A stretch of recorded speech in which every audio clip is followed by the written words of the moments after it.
Hello, welcome back to another video. In this episode, a little bit different. We're not actually playing the game, but we're going to be analyzing some replays from when I was Diamond 3 to now currently in Champ 3, and also going over some of the training packs I've used to help me progress in both car control, aerial control, and also just general touches on the ball. If you do like this, please leave a like and drop a subscription. I would appreciate that. And now we'll get right into the video. So I kind of wanted to analyze a replay here where we're playing in Champ, or we're playing in Diamond 3, kind of on the cusp of Champ 1. We can pull up the tracker network here, if it'll work.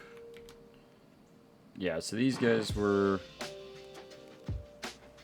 actually, so this was at this time, these guys are currently sitting Champ 2, one of them sitting Champ 1. My teammate was Champ 2, the MGU guy here, and Jinx is currently sitting still in Champ 1, Mistas in Champ 3. So these guys at this time were Champ 1, so a lot of ranking up going on this season, a lot of progression. You guys can't see that because my face cam blocks it. I did want to kind of analyze this replay and see what we're doing differently. I haven't gotten more mechy, so to say. I definitely have better ball control skills on the ground, as well as car control, recovery, speed, and then air dribbles are still a really rough spot for me. But this is a really high-scoring game, as you can see by the bar below, the actual replay bar. And I kind of just wanted to analyze this game mode. So we're currently on my cars playing in the dominance at the beginning of the season for some reason. I'm liking the Fennec a lot more now. But we'll just get this started here. So we're going to stay in my player view until we need something. And I accidentally changed the times to 200%. So we'll go to full game speed here. So off the kickoff, you can see I screwed up a speed flip because I didn't know how to speed flip very well at this point. So MGU gets the touch there. So now here's what I don't like about my positioning on this play. Is now we do have a 2v1. He's got to get pass opportunity. However, if this guy were to rush and get a 50, I can tell he has some control here. So MGU's actually going to go for a solo play, and I keep pushing. This ball gets saved, and since the guy behind me is going to demo me, we probably get pretty lucky on this because that's going to put him out of position. What I would have liked to see here is me to actually stay at midfield, knowing that since my teammate has control, he has solo play. And that's something I know now that I didn't really have the game sense on to begin with. So we're just going to go to this next play here. So MGU goes up, gets a 50. Jinx gets it, I go into shadow defense. Now this ball's going to go in. And here's why. My drawing tools aren't working, so I apologize. So I recognize my teammates in the back corner. I've kind of got to play this ball shadow to try to slow it down. Jinx is going to push it fast. He's going to take a shot here. I'm covering maybe 20% of the goal right now. And that's what really allows him to get the actual dunk on me to score here. Because I have to jump at this awkward angle. Well, he could just shoot it anywhere. Fortunately, he shoots it directly at me. I'm full boost. However, I flip sideways into my 50. Ball gets pinched under me. Ends up in our goal. So we'll go to our goal here. I'm just going to go for a solo play again. And I'm staying close. They went AFK. MGU did. And that's where we get some of the inexperience and aerials here. As I jumped up at this ball, not reading the bounce at all. Luckily, I was able to get back to it. Put it for a goal. We're kind of just analyzing this. So I have a solo play here. I just shoot over one. The other guy's in the corner. Shot goes in. Whatever.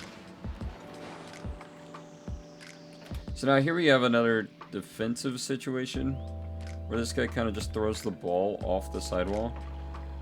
So they're obviously going to push here. MGU gets demoed, so I know I have to get back. I think I did a good turn here. And I also know that since MGU turns towards goal, I have to challenge this ball, in which I do, and I fake. I'm not sure what I did there. It's a little while ago. MGU goes for a solo play, almost gets dunked. He doesn't, though. I did turn off of this, and I don't think this is necessarily a bad turn. depending on my teammate's sight line. So we're going to stop this here. Mgu's closer but has a poor recovery. He's going to land on his side. I'm already jumping.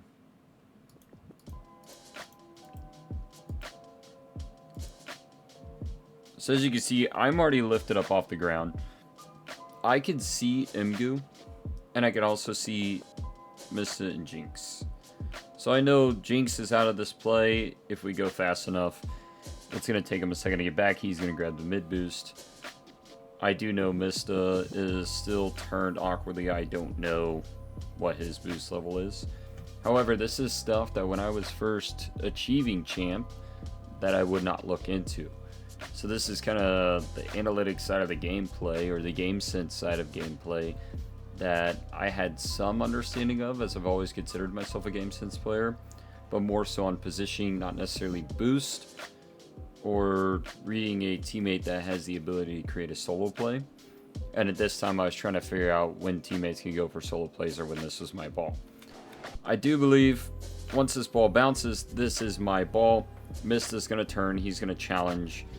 Now in this situation, as a higher champ 2 or a low champ 3 or even mid champ 3 on days that I peak, I do understand that I need to get this 50 here, or I at least need to try to make a soft touch over or under Mista, or even fake a touch. However, this ball is dangerous towards a goal with my teammate being here. If I do get a bad 50, this ball could end up in my half with nobody back on defense except for Gu is turning. He's still going to be slow back on defense, may have to panic. Whereas if I can get a chip over, he could dunk me for a goal. So now I understand as a, champ 3 again, that I can play this into a 50 and be comfortable. I do turn off this ball. Mista has me beat. I do not know his boost level because I did not know to count boost during the game. He's going to get a hard touch up into the corner. This is fine. What I have an issue with here is watch how he plays this. Gu goes front post rotation. I go straight after the ball. This ball is obviously going to bounce towards mid. Gu recognizes that, he turns in towards the ball, whereas I go off the wall. Now say here I go to back post, Mista keeps going, Gu misses the ball. I have no chance of saving this. And these are kind of the simple things that we're thinking about. So let's find the ball here. Mista goes up for a solo play. I'm front post. Gu's going to go back post. I do jump because Gu was slow in a position. I am no boost, so I'm going to grab this. Gu is going for a squishy. I believe I 50'd that ball there. We're kind of awkward. They're not able to go fast enough. Again, this is high diamond 3 going into champ. This is a very good scene where Gu is just in the air. We're gonna go back here, see what this plays out. So we'll go back to my perspective here. So we're down here. We're gonna grab this boost. So here we can kind of read that I am way out of this play, probably because of an aerial I went for, and they beat me to it because I couldn't recognize beats. Gu gets a touch out. I'm gonna turn in. There would have been a good chance for a demo. However, he misses the ball. I get to play around him. Simple enough. And these are mistakes that higher champs don't make as often as a Diamond 3 transitioning into champ would. Or low champs, high Diamond 3s would. So this is something that I no longer get away with. It's just exploiting mistakes as often. Go to this goal here. I kind of turn off. Jinx misses. Same thing. Most champs aren't missing that touch. In fact, they're either going to get a soft touch to themselves to the wall, or most high champs, sorry. They're either going to get a soft touch to the wall to themselves, or they're going to bang this ball downfield. In that case, I'm in no position to play this ball. I do score that, by the way. I do not miss those. You can see by the bar there. Here's a goal by them. I kind of want to see what happens here. I get a touch up. Not a great touch. And now I'm really awkward on this ball, and I left my teammate the 2v1 even though I am close. Mista just gets chip shot. Get a slow boost. He misses the ball. This play here, they score again. Normally, I would go for this ball. However, I just missed my touch. And again, this is stuff that consistency the car control has provided more intel on. They miss another aerial. It's Diamond 3. Now what I'd like to do here, we're going to take a look at one of the Champ 3 replays. So this game we have pulled up here is actually the game that we hit Champ 3 in. So we were playing with frags. I remember my games with frags. I played 3 of them total. Solo queue, we just kept running into each other on there. Interesting teammate to play with. That's for sure. And actually, I'm not sure how much I did this game, but we'll see here. So we start the game off. I think I got dusted on my cheat. Oh no, frags just in and go for the kickoff. That really tilted me. He does get the saving goal. So now you can kind of notice the difference immediately. Normally, you get this ball hit over, your teammate misses a touch, you're banging this out because you're panicking, right? If you're the old me, Diamond 3, Champ 1, maybe even upwards to Champ 2. Now I understand I can control this ball, and I can go for a solo play. So I'm going to go for an air dribble. I drop it. Again, air mechanics are still struggling. They do counterattack pretty heavily here. I'm going to touch out. Just try to possess this ball. Now here's my biggest irk, and here's what's probably keeping me from being at a higher level, as in GC1, GC2. I don't think this ball is threatening. This ball is in the corner, it's in the air, it's off the wall. They can't immediately rush. I do know this guy's down to my right here, as you can see from frags. He also can see that, so I'm pretty sure he just stays put here. I do know this guy could challenge at any moment. My biggest problem I have with this is, if we go back to my perspective, my ball cam is on. I know I'm going to have the little white circle underneath the ball telling me where this ball is going to land, and it would also allow me to see my opponent's perspective, or my opponent from my perspective, and be able to tell when he's going to challenge me and know what I need to do with this ball. So if we watch this out from Frag's point of view, I just skipped it, and I accidentally went to director cam. Watch this from Frag's point of view. I wait too long, and I actually allow him to just dunk me because I can't see where he's at because it's in ball cam. Obviously, the audio cues can tell me that he's going to jump, but by the time I hear that jump, I know he's too close for me to even react. From that point, I actually just stay grounded. I turn back in. Frags now has to go up for a very awkward ball.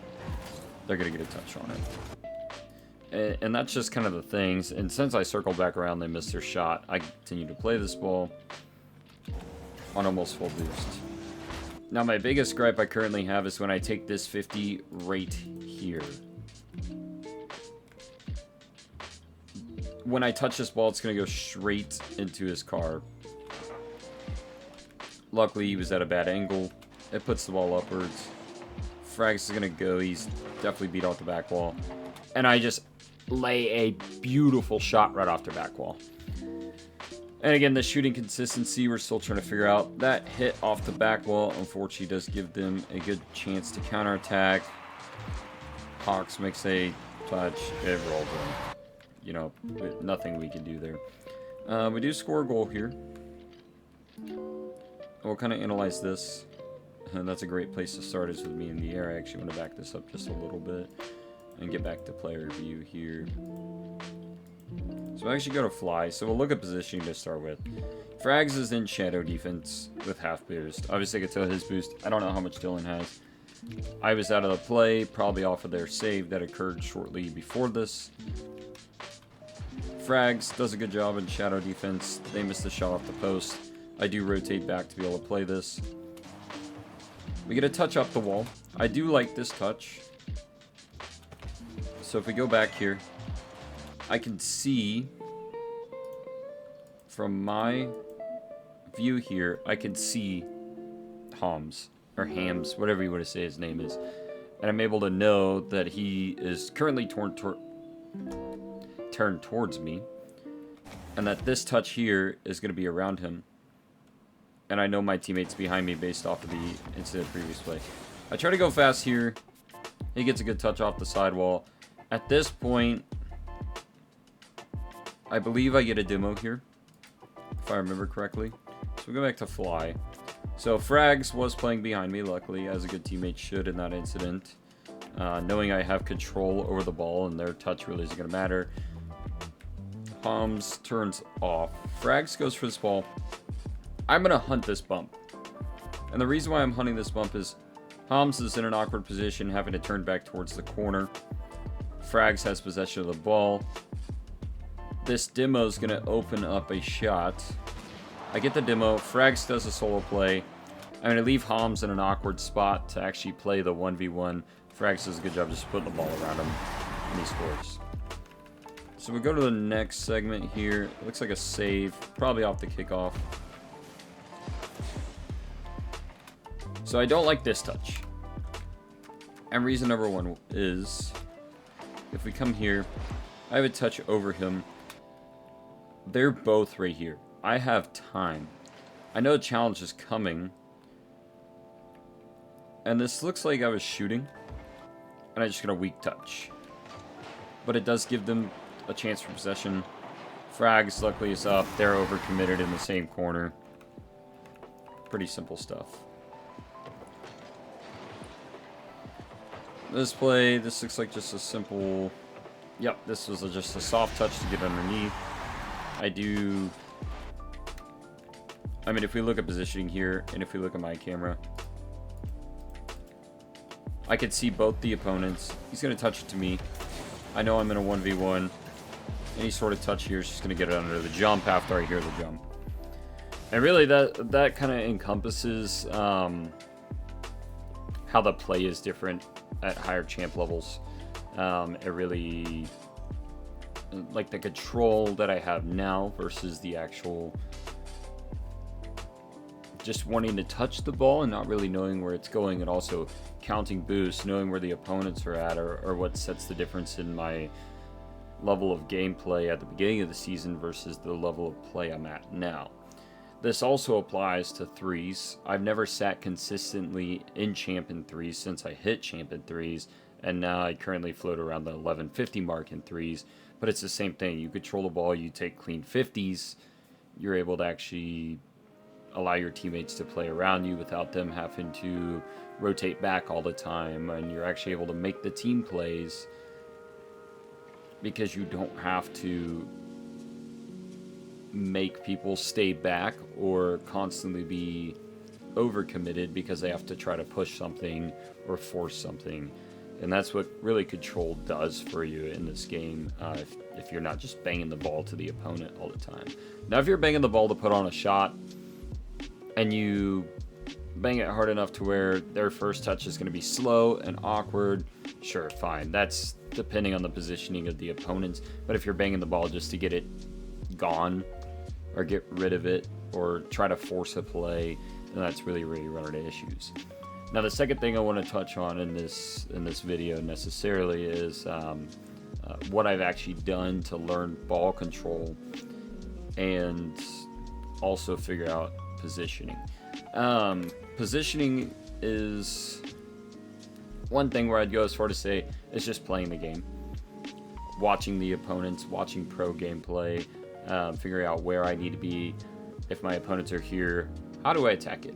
You know, what do I do? Do I need to just take a 50 and get back, or do I need to take a 50 and let my teammate take over? Do I need to stay behind my teammate and let him take over and go for a solo play? Do I need to pass? And really, all that stuff, all the stuff you do in this game relies on where your opponent's at and how they're positioned, and if they're challenging the ball, if they're not challenging the ball, if you're being insta-challenged all game.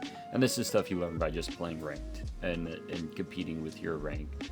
And even other venues such as like six mans or even just private matches with a higher ranked friend or higher ranked friends, if you will teach you how to read positioning, boost management from the other team, your own boost management, and how you need to play the ball. So we'll go right into the second segment. I just want to show off some training packs that I've done to learn ball control, shooting, all that other sort of stuff. So we'll go right into training packs that you can use on any platform, which is, you know, consoles and PC. Of course, these aren't workshop maps. These are stuff you get in-game from the training browser. My favorite one right now, the ultimate warm-up, and it is exactly what it is. It's 50 or 51 shots of just random, I mean, it's like aerial stops, or it's stuff that you can just control the ball, or you shoot off the bounce. And I haven't warmed up at all today, but it's stuff that you learn these touches. Oh man, I really need to warm up. Or you could just learn these aerials, or I mean, it's just simple stuff like this, where it's just teaching you control. It's also got some air dribbles in here. It's also got some high like bounce reads, and this is just stuff I learned to use control, like where to land, how to read the ball, how to shoot the ball from a distance off weird bounces. I mean, it's just simple things, and it's something that I do every day before I hopped into ranked, just to continue my progress towards actual GC. It's also got some nice air roll shots in here, some ground to air dribbles. I mean, it's just learning the ball control. It's also got these nice like turn, stop, and shoot packs, or I guess shots here. So I mean, it's a pretty simple pack. It's not overcomplicated. You know, there's a couple shots in here you might not be able to get if you're lower ranked or you're not as skilled, which isn't, you know, a bad thing. This is stuff you can learn. I can barely do this shot half the time. I have to cheat it most of the time. But I do highly recommend this pack. Second pack I would say that I do a lot of are awkward saves. We'll find these here, these uncomfortable saves. And I mean, it's just these overheads where you gotta fly upside down to your backboard. It's stuff where you're on shadow defense, and they're kind of just chucking up shots while you're on shadow defense. You're back by yourself. You don't have a teammate that's gonna be there. Saying, you know, the replays, when I was overcommitted a few times, my teammate was overcommitted a few times. But I mean, it's just these saves that you have to get really good at, especially in champ when it comes to people air dribbling a lot. It's going to teach you how to challenge the ball in the air. And I mean, these are harder saves, but this is a lot of stuff that you can learn from, and also just a really good warm up for in game once you do hopped in a ranked for the day.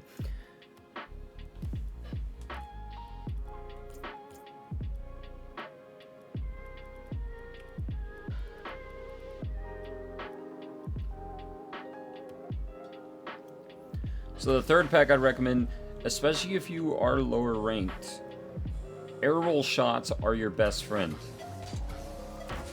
I mean, these are difficult shots. Once you start learning them, that one always sucks. But this is just teaching you the basics on how to use air roll to shoot the ball with power. And honestly, if you're stuck in low diamond or in high plat, or even once you get the champ 1, and this is really what set the difference between my champ 1 gameplay when it comes to actual consistency in shooting and my champ 2 gameplay, is how hard I could hit the ball at the opponent's net. A lot of these, even if they do have a person back post, if you can position these shots correctly and you can slot them, it's really hard to save a lot of these. Now in Champ 3, these shots they become progressively easy to save with a hard defender in there, in the net.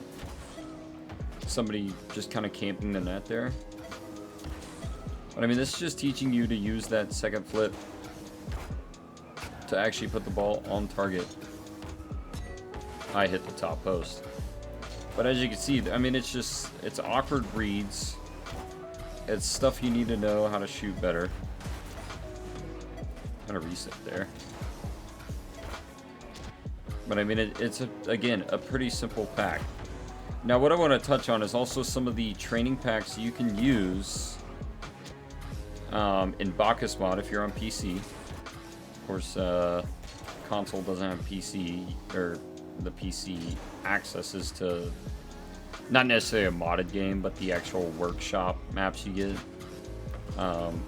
Alright, so going into workshop maps, if we're starting out in our aerial car control, just trying to learn how to air roll left, air roll right, or even just a one button air roll, the free air roll bindings. If you're trying to learn that, I recommend a good rings map. When it comes to rings, and I'll move this way so you guys can see, Neon Heights rings, it's got drops, it's got all sorts of turns, it's got landing spots where you need to keep speed to get up to the next ring. It's got varying sizes, 20 different levels, in which you could beat in about 20 minutes. The first time you do this, you're going to have a lot of deaths. It's going to take you a long time until you learn the car control, but this is where I learned aerial car control and also recoveries. So we'll kind of hop into this, show it around a little bit. This is one of Lethamyrs' very early maps, if I remember correctly. And again, this is on Bakkesmod. On the Steam workshop, or if you have Epic, go to Bakkesmod's website, you can download it. I mean, these first few levels, super simple, and just learning how to turn your car in the air. As you can see, we kind of got some drops where we just need to conserve how much we're touching the boost button. And then we have to go back up here. And this just kind of teaches you how the different movements using air roll can change trajectories, I can't talk, of your car itself. And I really do like this. It's a very pretty map. When I'm not wanting to play ranked, I do a lot of rings maps just to kind of get better at car control. As you can see, I kind of failed there on that sharp turn, but you guys get the gist there. These rings maps really helpful when it comes to even warming up. I've used rings maps waiting on tournaments to start. So the second map I'm going to be showing here is Aim Training by Coco. This is a giant red wall with green targets on it, and it's got technically 6 different modes. And this is just, it is what it says it is. It's aim training. I like to do random target sizes. I like to do random ball drops. I warm up with this every single day.